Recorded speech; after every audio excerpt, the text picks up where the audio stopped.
President Trump did not mince words when he proclaimed that Barack Obama had committed treason. Take a listen to this. From your perspective, who should the DOJ target as part of their investigation? What specific figures in the Obama administration? Well, based on what I read, and I read pretty much what you read, it would be President Obama. He started it. And Biden was there with him, and Comey was there, and Clapper, the whole group was there. Brennan, they were all there in a room. Right here, this was the room. This is much more beautiful than it was then, but that's okay. I have nice pictures up that came out of the vaults. They were in there for 100 years. This is much more beautiful. We have the Declaration of Independence now in the room, which wasn't here. I guess people didn't feel too good about putting it here, but I do. But you know what? If you look at those papers, they have them stone cold, and it was President Obama. It wasn't lots of people all over the place. It was them too. But the leader of the gang was President Obama, Barack Hussein Obama. Have you heard of him? And except for the fact that he gets shielded by the press for his entire life, that's the one they... Look, he's guilty. It's not a question. You know, I like to say, let's give it time. It's there. He's guilty. This was treason. This was every word you can think of. They tried to steal the election. They tried to obfuscate the election. They did things that nobody's ever even imagined, even in other countries. You've seen some pretty rough countries. This man has seen some pretty rough countries, but you've never seen anything like it. In no uncertain terms, President Donald Trump says that Barack Obama is guilty, that he was the ringleader, that he was the boss who manufactured so-called intelligence, fake news, weaponized it via the intelligence community to falsely accuse President Trump of being a puppet of Vladimir Putin. And they used that to try to subvert the duly elected president for whom you cast your ballot. Now, Barack Obama doesn't weigh into politics super often. He does sometimes, usually on social justice type issues. Whenever there's a Black Lives Matter issue that comes to light, you'll hear from Barry.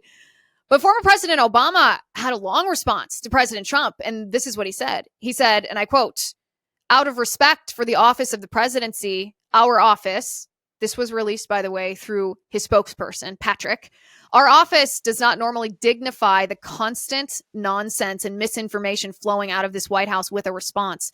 But these claims are outrageous enough to merit one. These bizarre allegations are ridiculous and a weak attempt at distraction.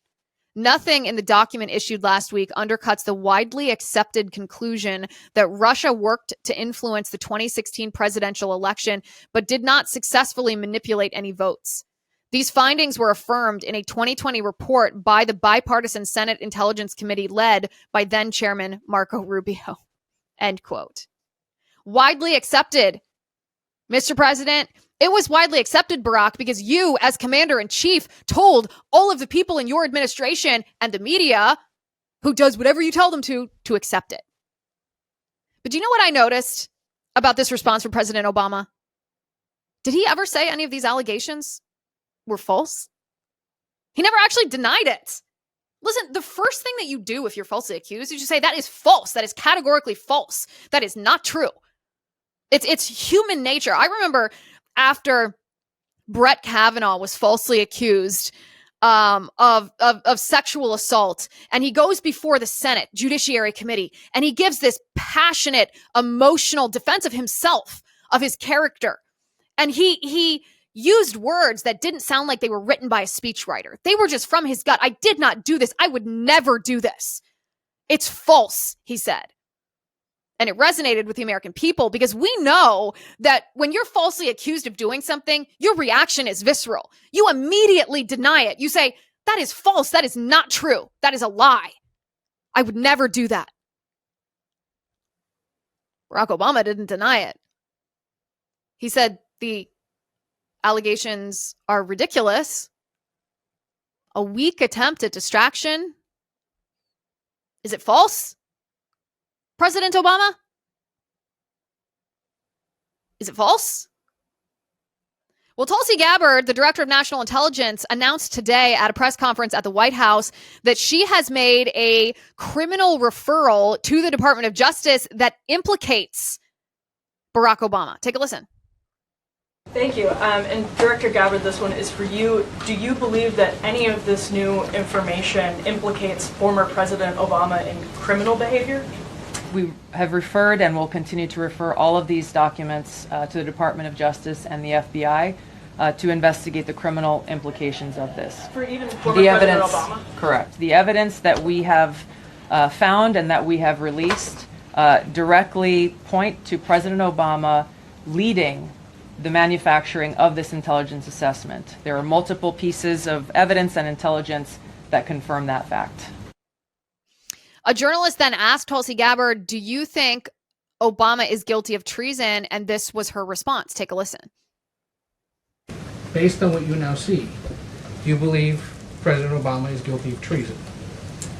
I'm leaving the criminal charges to the Department of Justice. I am not an attorney, but as I've said previously, when you look at the intent behind creating a fake manufactured intelligence document that directly contradicts multiple assessments that were created by the intelligence community, the expressed intent and what followed afterward can only be described as a years-long coup and a treasonous conspiracy against the American people, our republic, and an attempt to... Well, there you go, Attorney General Bondi. Sounds to me like you have your marching orders from the Director of National Intelligence and from the President of the United States. Sounds to me like you've been given your direction.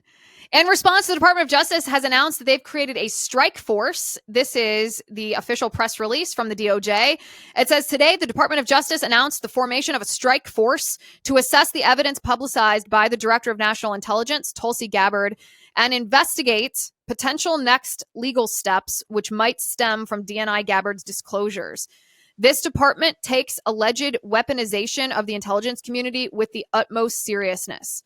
Upon the formation of the strike force, Attorney General Pamela Bondi stated, quote, the Department of Justice is proud to work with my friend, Director Gabbard, and we are grateful for her partnership in delivering accountability for the American people. We will investigate these troubling disclosures fully and leave no stone unturned to deliver justice.